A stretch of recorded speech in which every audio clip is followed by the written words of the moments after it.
Welcome to English Baba channel. Class 6 Hindi chapter 3 है पहली बूंद। आज हम करेंगे इसके एनसीईआरटी सॉल्यूशन और क्वेश्चन आंसर। जल्दी से वीडियो को लाइक कर दो। आई होप चिल्ड्रन आपने वीडियो को लाइक कर दिया है और अभी तक चैनल को सब्सक्राइब नहीं किया तो सब्सक्राइब कर दो सो दैट आपको हमारे सारे अपडेट्स मिलते रहें। क्वेश्चन नंबर 1 है मेरी समझ से नीचे दिए गए प्रश्नों का सटीक उत्तर कौन सा है। उसके सामने आपको तारा बनाना है, स्टार। क्वेश्चन नंबर 1 है कविता में नवजीवन की ले अंगड़ाई किसके लिए प्रयुक्त हुआ है। तो यह प्रयुक्त हुआ है अंकुर के लिए। नेक्स्ट क्वेश्चन है नीले नयनों सा यह अंबर, काली पुतली से यह जलधर। जलधर मतलब क्लाउड्स, बादल जो पानी ला रहे हैं, बारिश ला रहे हैं। काली पुतली, काली पुतली क्या है? बारिश की बूंदें ये जो हैं। अब मिलकर करें मिलान। कॉलम को मिलाना है, ठीक है। इस साइड को इस साइड से मिलाना है हमें। अब यहां देखिए, आसमान में उड़ता सागर लगा बिजलियों के स्वर्णिम पर। उड़ता सागर, बादल आपको उड़ते हुए दिखाई देते होंगे व्हाइट व्हाइट क्लाउड से जो है, ठीक है। तो इसको हम मिलाएंगे बादल से। बजा नगाड़े जगा रहे। चिल्ड्रन आपने देखा होगा जब बारिश आती है, तूफान आता है तो गर्जन की आवाज आती है ना, मेघ, यानी कि इसको मिलाएंगे मेघ गर्जना। नीले नयनों सा, नीला क्या है चिल्ड्रन? हमारा आकाश। यह अंबर यानी आकाश से मिलाएंगे।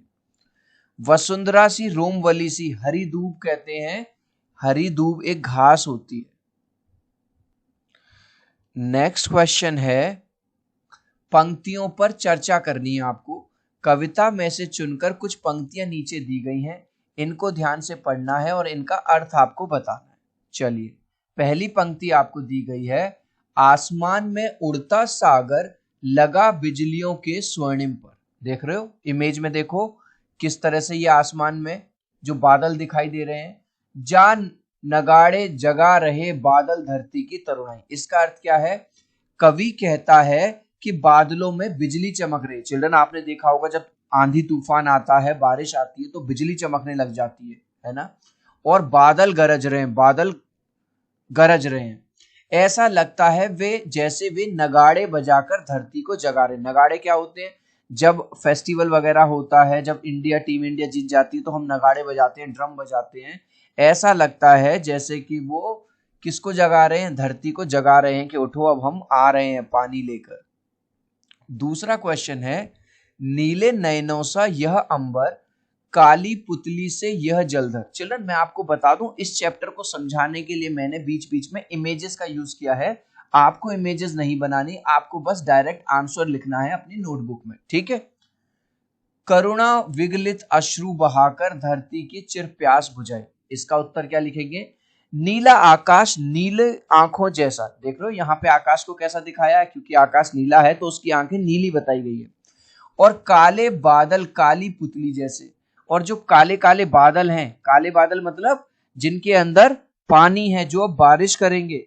बादल आंसू के रूप में बारिश करके धरती की प्यास को बुझाते हैं। कहने का मतलब ये है जो धरती सूख गई थी, जो पानी की तलाश में थी, अब बादल क्या करेंगे? बारिश को लाएंगे और धरती की प्यास को बुझा देंगे, मतलब धरती पे पानी आ जाएगा।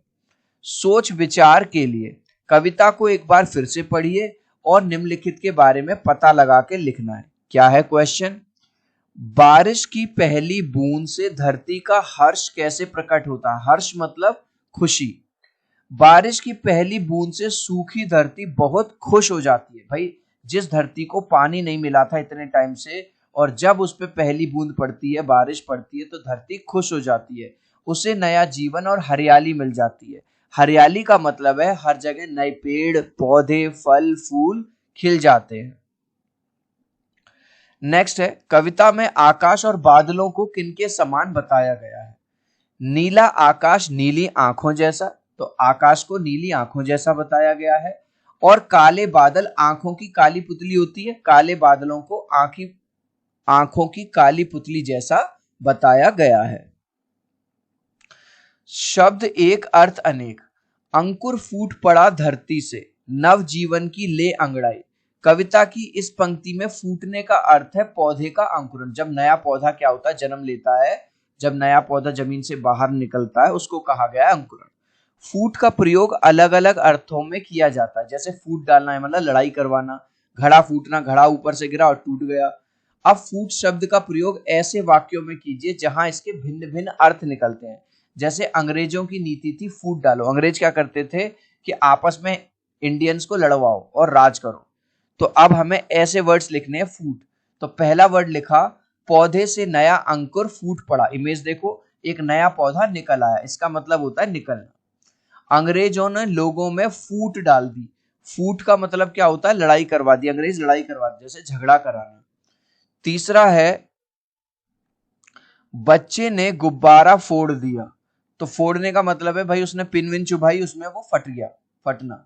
घड़ा जमीन पर गिरकर फूट गया, तो इसका मतलब हो गया टूटना। इस तरह से आप एग्जाम्पल लिख सकते हो। अनेक शब्दों के लिए एक शब्द। नीले नैनों सा यह अंबर, काली पुतली से यह जलधर। कविता की इस पंक्ति में जलधर शब्द आया है। जलधर दो शब्दों से बना है, जल और धर। इस प्रकार जलधर का शाब्दिक अर्थ हुआ जल को धारण करने वाला, यानी कि बादल। बादल और समुद्र दोनों ही जल को धारण करते हैं, इसलिए दोनों क्या हुए, जलधर हुए। वाक्य के संदर्भ या प्रयोग से हम जान सकेंगे कि जलधर का अर्थ समुद्र या बादल है। शब्दकोश या इंटरनेट की सहायता से धर से मिलने वाले कुछ शब्द आपको बनाने हैं जिसमें लास्ट में धर आ रहा हो। तो हमने कुछ शब्द बना दिए। चक्रधर, चक्रधर है चक्र को धारण करने वाला, अर्थात विष्णु, यानी कि जो विष्णु भगवान है वो चक्रधर है क्योंकि उनके पास सुदर्शन चक्र है। हलधर, हल को धारण करने वाले अर्थात बलराम। ठीक है, जो बलराम जी हैं, जो भगवान श्री कृष्ण के बड़े भाई हैं, उनके पास वो हलधर हैं। गिरिधर, पर्वत को धारण करने वाला अर्थात कृष्ण। आपको पता होगा भगवान कृष्ण ने एक उंगली पे पूरे के पूरे पर्वत को उठा लिया था। मुरलीधर, मुरली को धारण करने वाले अर्थात कृष्ण, जो मुरली को धारण करते हैं वो भी हैं भगवान कृष्ण। तो आपने देखा कि इन चारों ही वर्ड्स में लास्ट में क्या आया है, धर। शब्द पहेली, दिए गए शब्द जाल में प्रश्नों के उत्तर खोजिए। तो पहला क्वेश्चन आपसे जो इसमें पूछा गया है वो पूछ रहा है एक प्रकार का वाद्य यंत्र। वाद्य यंत्र क्या होता है, नगाड़ा। तो इसमें हम यहां देखो नगाड़ा, ये रहा, हमें मिल गया आंसर इसमें। ये हमने आंख के लिए एक शब्द, आंख के लिए चिल्ड्रन शब्द है नयन। तो अब आप देखो नयन कहाँ मिल गया, ये रहा। अगर हम यहां से मिला दें नयन, नयन। जल को धारण करने वाला यानी कि जलधर। अब इसमें हम देखेंगे जलधर कहाँ, ये रहा लास्ट में, जलधर, जलधर। नेक्स्ट आगे देखेंगे, एक प्रकार की घास यानी कि दूब। अब देखो दूब कहाँ लिख रहा है, ये लिख रहा दूब। आंसू का समानार्थी अश्रु, तो ये रहा हमारा अश्रु। आसमान का समानार्थी शब्द अंबर, तो देखो अंबर कहाँ, ये रहा अंबर। समझ आ गया किस तरह से करेंगे आप? आपको इस तरह से फिल करना है या आप इस तरह से आंसर डायरेक्ट लिख सकते हो। ठीक है, अब है हमारा इसके बाद पाठ से आगे आपकी बात। क्या बात है? बारिश को लेकर हर व्यक्ति का अनुभव भिन्न होता है। बारिश आने पर आपको कैसा लगता है बताइए। बारिश आने पर मुझे बहुत खुशी होती है। ठंडी हवा और बारिश मुझे बहुत अच्छी लगती है। समाचार माध्यम से, प्रत्येक मौसम समाचार के विभिन्न माध्यमों, इलेक्ट्रॉनिक या प्रिंट या सोशल मीडिया के प्रमुख समाचारों में रहता है। चिल्ड्रन, कोई भी जो न्यूज आती है आप उसको टीवी में देखते होगे, फेसबुक इंस्टाग्राम पे देखते होगे या न्यूज़पेपर में देखो। संवाददाता कभी बाढ़ तो कभी सूखे, भीषण ठंड के समाचार दिखाई देते हैं, है ना। उसमें आपने देखा होगा कि मैं हूं फलाना दीपक और मैं आज तक से बात कर रहा हूं। आप भी बन सकते हैं संवाददाता या लिख सकते हैं समाचार। अब आपको एक समाचार लिखना है। अत्यधिक गर्मी, सर्दी या बारिश की स्थिति में आपने जो स्थिति देखी हो उसको पेश करना है। लेकिन कैसे पेश करना है, जैसे समाचार। तो हम कैसे लिखेंगे, समाचार का एक हेडिंग होता है अत्यधिक गर्मी का प्रकोप। आज हमारे शहर में बहुत तेज गर्मी पड़ी। तापमान 45 डिग्री सेल्सियस तक पहुंच गया। लोग घरों में रहने को मजबूर रहे। कई लोगों को गर्मी से परेशानी हुई। डॉक्टरों ने लोगों को पानी पीने और धूप से बचने की सलाह दी।